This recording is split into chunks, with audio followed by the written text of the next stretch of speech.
Sonos is not doing well. Oh no. Are they going to go out of business? Probably not. We're also going to talk about two other publicly traded audio companies that are also not doing well. The point is, the only people that are really surviving and thriving right now are independent audio companies. So sit down, grab a cup of coffee, and let's talk about why the big boys aren't doing well in the audio world.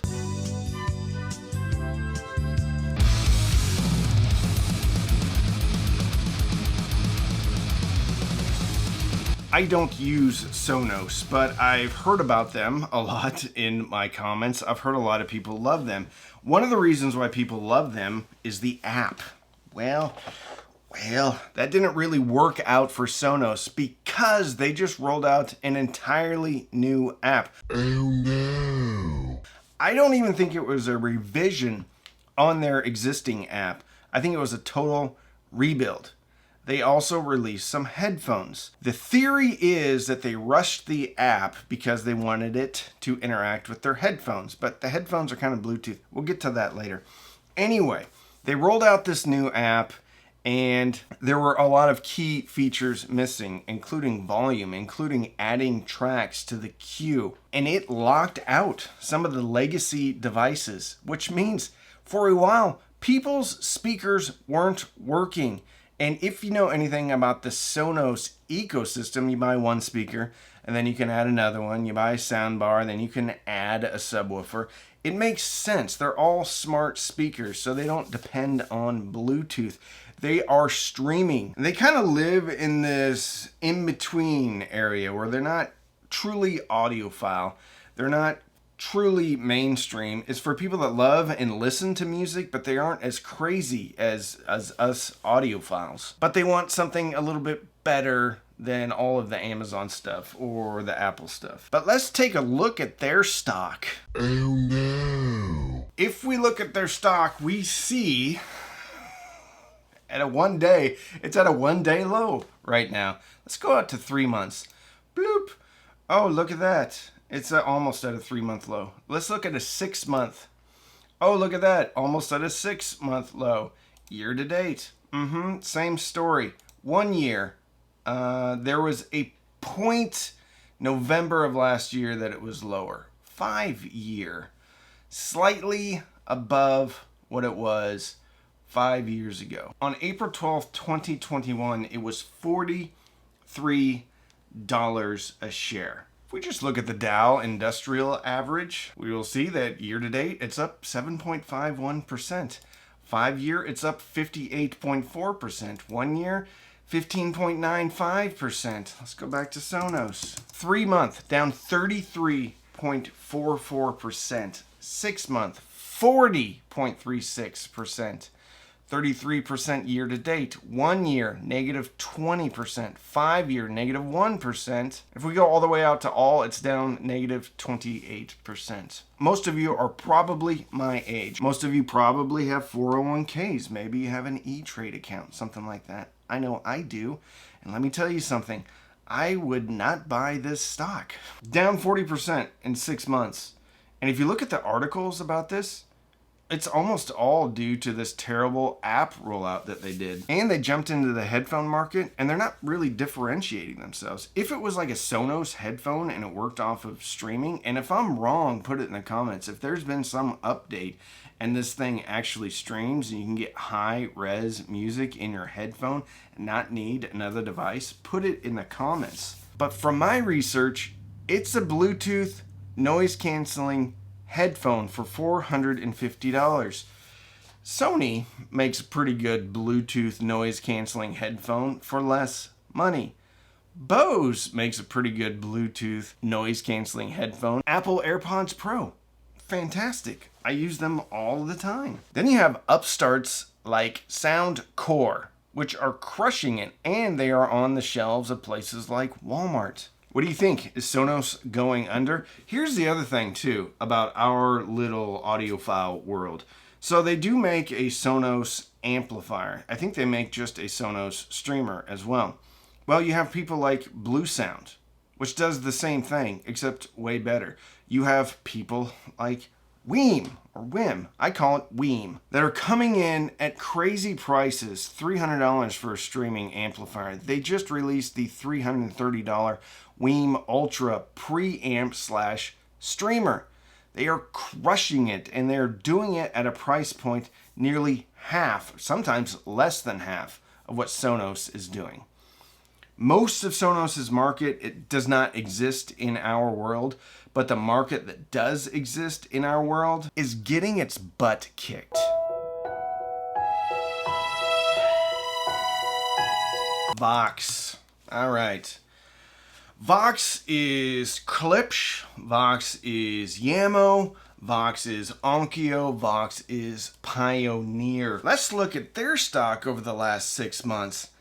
Minus 68.93%. This is actually worse than I thought it was. Let's go year to date. Minus 73.24%.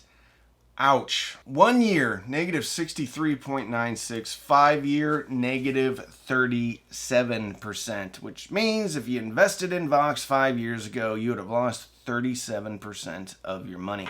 Another thing about Sonos is they're doing layoffs right now. I get it because most of their market cap has been eliminated, but things aren't going well at Sonos. I don't think things are going well at Vox either. I don't really know much behind the scenes at Vox. I talked to an industry expert, but he wanted his anonymity, so I'm going to keep his anonymity. He said things are not going well at Sonos. The guy that he knows over there has not returned his email, so he doesn't even know if the guy he knows over there is still employed by Sonos. Vox. Oof. Here's the problem with Vox. They just sold the basically rights to the RCA name. Read an article about them too. So they are starting to sell off their own intellectual property, their own brands, and I wouldn't be surprised if we saw Onkyo, Pioneer, even the storied Klipsch be sold off. And I think it would actually be a good thing. I hope they do sell Klipsch so that someone can really inject some funding, some verve, passion into Klipsch. However, Klipsch is still putting out a lot of products, and it's probably one of the most important brands in the Vox portfolio. But for them to sell RCA, not a good look. Sound United. Sound United has brands like Polk, Bowers & Wilkins, Denon, Marantz. They got bought by a healthcare device company, Masimo. Masimo was not a popular decision on the Masimo board, to the point where there was a proxy fight, and an activist investor got 2 of his people on the Masimo board. Now, we cannot say that all of Masimo's problems are due to the Sound United purchase, but some of them are. That this is not just audio equipment. The healthcare device section is highly profitable for them, and that's why some people got upset on the board, is because the consumer electronics, which is what Sound United is not nearly as profitable, to the point where they took what they bought, and nobody really knows why they bought it. This is the statement from 2022. Masimo will leverage Sound United's expertise across consumer channels to accelerate distribution of the combined company's expanding portfolio. Okay, so it sounds like they wanted their distribution network. Why? I don't know. Behind the scenes, talking to some industry experts, they indicated that Masimo was actually buying Sound United for the HEOS platform, or for kind of a whole home type of ecosystem, where I think they wanted their medical devices to be able to somehow connect to everything. Again, this is another great example of a publicly traded company about the executives having no idea what they're actually buying and no idea how it actually works. They're just sitting in the boardroom. They're like, oh, HEOS is like Amazon and it's like Apple, the home stuff. Let's do that. Let's buy that. Oh, they also have retail distribution. This went home run. So 12/27/2021 was the highest the Massimo stock looks. Well, no, Go back to 11.8, it was higher. But there was a precipitous drop from $293 to $112 when they acquired Sound United.